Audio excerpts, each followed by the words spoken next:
세계 경제 문제를 협력하고 논의하는 주요 20개국 정상회의 G20 정상회의가 오늘부터 이틀 동안 일본 오사카에서 열립니다. 지난해 아르헨티나 부에노스아이레스 정상회의 이후 약 7개월여 만이죠. 문재인 대통령 물론 참석했고요. 미국의 트럼프 대통령, 중국 시진핑 주석, 러시아 푸틴 대통령까지 세계를 움직이는 각국 정상들이 총출동했습니다. 개막을 앞둔 일본 현지 분위기는 어떨까요? JP뉴스의 이지호 기자 전화로 연결해서 일본 현지 분위기를 전해 듣도록 하겠습니다. 기자님 안녕하십니까? 네, 안녕하세요. 예, 일본 현지 분위기 지금 한창 좀 들떠 있을 것 같은데 어떤가요? 네, 이제 일본에서는 이제 G20 정상회의 열기로 한창입니다. 이제 일본 TV, 신문 등 각 매체가 이제 G20 정상회의 특집을 마련해서 시시각각으로 현지 상황을 전하고 있고요. 그도 그렇게 이제 이번 G20 정상회의는 지금까지 일본에서 개최된 국제회의 가운데는 사상 최대 규모입니다. 그래서 도널드 트럼프 미국 대통령과 이제 시진핑 국가주석 등 세계 리더들이 모이는데요. 이제 무역 관련 이슈라든지 기후 문제, 플라스틱 쓰레기 문제 등 전 세계를 아우르는 문제들이 이제 일본에서 다뤄지는 만큼 이제 일본인들의 눈과 귀가 이쪽에 쏠려 있습니다. 네. 그런데 최근 오사카에서 이 경찰 권총을 빼앗아서 도주하는 사건이 있었잖아요. 근데 네. 이런 대규모 행사를 앞두고 이런 일이 벌어졌기 때문에 보안에 각별히 더 신경을 쓸 것 같은데 어떤가요?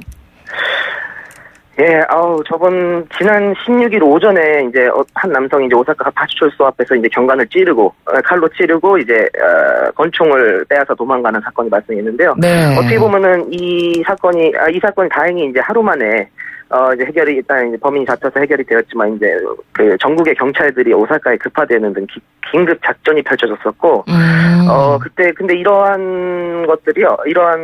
이 때문에 이제 이 오사카 지역 경찰 당국이 발칵 뒤집혔었는데요. 네. 물론 이제 G20 행사 기간 준비 기간이었기 때문에 어떻게든 그 전에 해결해야 된다는 그런 압박감이 컸겠죠. 이제 그런 부분에 있어서 이제 어떻게 좋게 보면 이번 사건이 예방 주사격이 되었는데요. 이제 그 이후에 이제 G20 회담장을 중심으로 오사카 시내에서는 이제 유례를 찾아보기 힘든 삼엄한 경비 태세가 이루어졌습니다. 이제 네. 동원된 경찰력도 3만 명 이상으로 사상 최대 규모였고요. 그리고 어제 각국 정상들이 일본에 도착했는데 이제 공항에서부터 숙소까지의 길은 아예 도로를 통제해서 일반인들의 출입을 막았고요. 네. 그리고 이제 오사카 현지인들이 말씀하시기를 이제 동네 어디를 가도 경찰이 없는 곳이 없었다고 할 정도로 삼엄한 분위기라고 합니다. 보안에 엄청나게 신경을 쓰고 있는 분위기네요. 자, 그러면 네. 이 정상회의가 열리는 곳이 오사카만에 있는 인공섬이라고 들었는데 어떤 곳인지 소개를 좀 해주시죠. 예, 오사카시의 앞바다 오사카만에는 이제 그 세 개의 인공섬이 있습니다. 유메시마, 사키시마, 마이시마 이렇게 세 군데가 있는데 네. 이번에 이제 가장 크고 이제 남쪽에 위치한 사키시마에서 이번 G20 정상회의가 열리는데요. 참고로 그 셋 중에 섬 중에 하나인 유메시마에서는 이제 2025년 오사카 엑스포가 개최될 예정입니다. 이제 땅이 널찍널찍하고 좀 잘 정비된 항구 도시 같은 느낌이고요. 네. 그리고 회담장 주변에는 이제 각종 호텔이라든지 이제 학교 등의 교육시설 등이 들어서 있습니다. 그 1980년대 후반에 이제 그 오사카 도시개발 계획 아래 이제 대규모로 건설이 진행된 곳이고요. 네, 그렇군요. 자, 그러면 본격적으로 좀 내용을 살펴보자면 이번 G20에서 전 세계가 주목하는 가장 큰 포인트 두 가지를 꼽으라면 미중 무역 전쟁 그리고 비핵화 협상 이 두 가지가 아닐까 싶은데 먼저 트럼프 대통령과 시진핑 주석의 만남이 과연 미중 무역 전쟁을 완화시킬 수 있을까? 이 부분에 대해서는 일본 언론에선 어떤 이야기들을 하고 있나요? 일본 언론에서 이제 그 두 정상이 이제 7개월 만에 만나게 됐잖아요. 그래서 네. 근데 이번에 미국 트럼프 대통령이 이제 그저께 26일 날 미국 폭스 비즈니스 TV와 인터뷰를 했습니다. 이제 그때 당시에 이제 그 대통령은 인터뷰를 통해서 이제 무역 마찰과 관련해서 합의가 가능하다고 하면서도 합의할 수 있다면 대폭 추가 관세를 과세하겠다라고 합의가 되지 않는다면 대폭 추가 관세를 과세하겠다고 언급하면서 이제 중국을 압박했는데요. 그렇죠. 그러면서도 또 이제 합의를 하게 되면 이런 관세는 없을 것이라고 또 여지 또한 만들어 놨습니다. 그래서 네.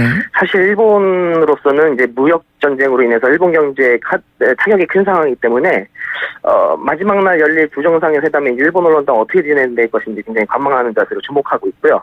만약 여기서 무역 전쟁이 악화된다면 일본 경제뿐만 아니라 세계 경제에 재앙이 될 것이다 이렇게 관측하고 있습니다. 그리고 또 아베 총리가 이번에 G20 의장국 수장으로서 나서잖아요. 네. 그래서 이제 그런 자유무역 이제 그 아베 총리가 어제 이제 그 의장국 수장으로서 이제 자유무역 촉진, 혁신을 통한 경제성장 견인 등에 대해 이제 G20이 강한 메시지를 전해 나갔다고 포부를 밝혔습니다. 그래서 일본 언론은 이제 아베 총리가 이러한 자유무역을 가로막는 미중 정상회담에서 어떤 역할을 할 것인지 기대감을 나타냈습니다. 그러니까 아베 총리의 그러니까 아베 총리가 어떤 역할을 할지 그 부분에 대해서는 이제 일본 언론에서 주목을 하는 부분이고요.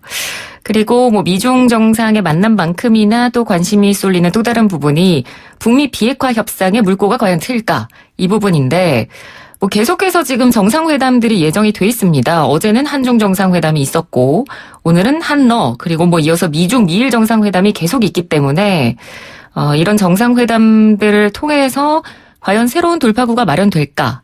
이 부분에 지금 전 세계적으로 관심이 모아지고 있는데요. 뭐 일본 언론이나 일본 내부 전문가들은 어떻게 이 부분에 대해서 이야기하고 있습니까? 한중 정상 이제 그런 그 한중 뭐 한러 미중 정상회담이 이제 연이 열리는 가운데서 이제 트럼프 대통령도 이제 방한해서 이제 한미 정상회담이 열리잖아요. 이런 비핵화 국면에 있어서 분수령이 될 것을 보인다는 분석이 대체적으로 나오는 가운데서 일본에서는 아무래도 조금 이제 부정적인 전망이 좀 줄을 이루고 있습니다. 그래서 일부 언론 전문가들은 이 과정에서 과연 어떠한 실질적인 성과물이 나올 것인지 회의적인 분석이 많고요. 네. 그리고 일각에서는 이제 정치적인 쇼로만 그치는 게 아닌가 이러한 우려들이 많이 나오고 있습니다. 네, 그러니까 성과물 자체가 뭐 회의적일 것이다. 그리고 정치쇼에 불과할 것이다. 이런 뭐 부정적인 내용이 줄을 이룬다. 이런 말씀이시고요. 그러면 G20 의장국으로서 일본 아베 총리가 이번에 정말 또 많은 정상들과 회담을 갖게 되는데 어떤 일정들을 가지고 있나요? 이번 이틀간의 회의 일정 그리고 이제 조금 연장선상에 있어서 7월 1일까지 최소 19개국 정상과 만날 예정입니다. 네. 그래서 일본 정부로서도 이제 외교 수완을 보여줄 절호의 찬스라고 여기고 있는 상황이고요. 그래서 26일 프랑스 마크롱 대통령, 27일 유럽, 중국, 호주, 인도 등 6개국과 만난 데 이어서 이제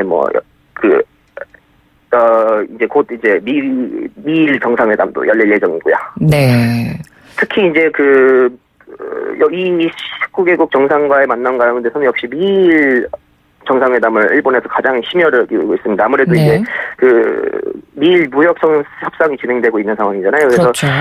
일본의 대일 무역 적자 해소를 요구하고 있는 상황이고 또 이제 아까 말씀드렸던 폭스 비즈니스 TV와의 이제 언론 인터뷰에서 전화 인터뷰에서 또 한일 안보 조약에 대해서 시비를 걸었다고 그래요. 트럼프 대통령이. 그래서 이제 안보 문제에 있어서는 일본 안보 정책 근간이거든요. 미일 안보 조약이. 그래서 이런 안보랑 경제를 양쪽으로 지금 미국이 뒤흔들고 있어서 그런 부분에 있어서 아무래도 일본이 굉장히 심혈을 기울이고 있고 그런 부분에 있어서 아무래도 28일 오전에는 아예 미국과의 정상회담 이외에는 다른 일정을 잡지 않았습니다. 일본.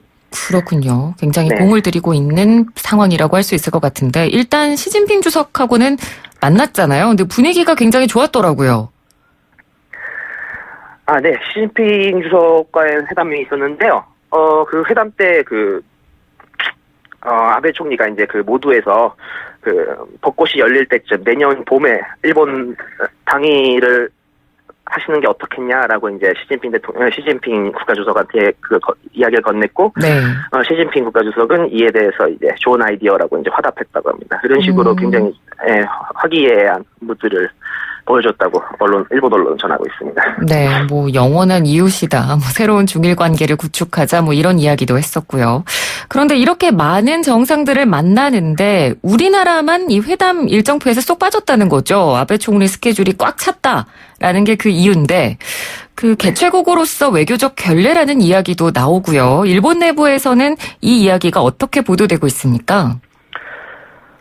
외교적 결례라는 시선보다는 이제 한일 관계가 사상 차약이라는 데 일본 언론은 중점을 두고 있습니다. 그래서 사실상 사실 위안부 합의가 이제 사실상 파기되면서부터 이제 진보 보수할 것 없이 이제 일본에서는 한국 비판의 열성이었는데요.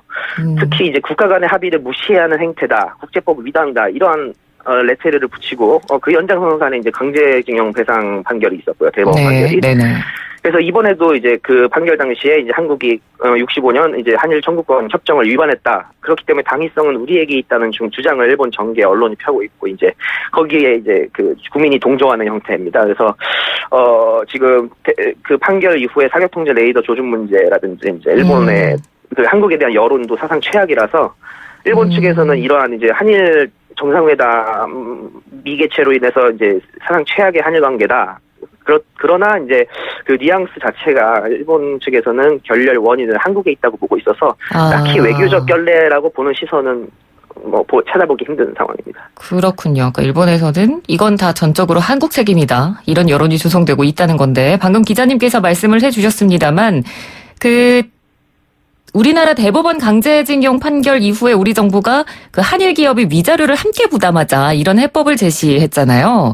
그러면 이렇게 제시한 부분이 G20에서 한일 정상 간의 만남이 불발된 결정적인 원인이라고 일본 내에서는 이야기가 나오는 건가요? 그러니까 이제 그런 해법을 저희가 제시를 했었잖아요. 네. 뭐 한일 기업이 공동으로 대응을 하자는 그런 재단을 만들자는 그런 부분에 있어서는 일본은 기본적으로 이제 한일 청구권 협정으로 인해서 강제 징용 배상은 이미 끝났다는 이미 해결된 문제라는 그런 입장을 가지고 있어서 네.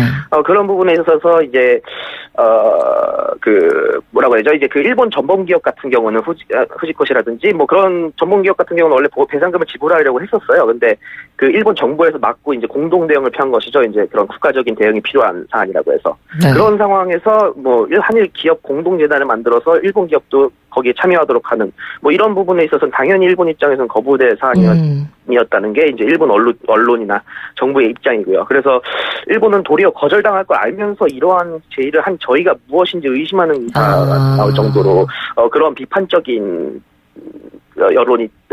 언론 분위기였고요. 그래서 그런 부분에 있었기 때문에 일본 여론도 결코 호의적이지 않았다. 뭐 이런 대체적인 분위기입니다. 네. 이거 말고도요. 일본 정부가 이런 결정을 내린 배경으로 7월 20일로 예정된参議院 선거 때문이다. 이런 분석도 있던데요. 예, 참의원 선거가 이제 코앞으로 다가왔는데요. 네. 일본 아베 정부 자체가, 그러니까 일본 정부 내에서는 아무래도 그 민주주당 정권이 무너졌었던 계기도 한국에 대한 구령 외교 논란이 그때 계기 중에 하나가 되기도 했었거든요. 예. 또 아베 정권의 골수 지지층들도 한국에 대한 강력한 그런 대응을 하기를 원하는 그런 여론이 우세한 데다가, 또한 이제 그런 뭐라고 해야 되나요? 이제 전후 이후에 이제 그 일본이 그 강한 외교에 대한 열망이 굉장히 컸는데 그러한 욕망들을 그 투영하고 있는 게 아베 정권이거든요. 네. 그렇다 보니까 아무래도 그런 한국에 대한 여론도 안 좋은 상황에서 이러한 한국에 대한 강경 대응책이 그런 일본 아베 정권의 그런 외교 정책뿐만 아니라 이제 그런 선거 전략에서도 유효하다고 볼 수 있습니다. 네, 선거를 의식한 것으로도 볼 수 있다. 네, 알겠습니다. 오늘 말씀 잘 들었습니다. 고맙습니다. 네, 감사합니다. 네, 지금까지 JP뉴스 이지호 기자와 함께 이야기 나눴습니다. 1부는 여기서 마치고요. 잠시 뒤 2부 이어가도록 하겠습니다.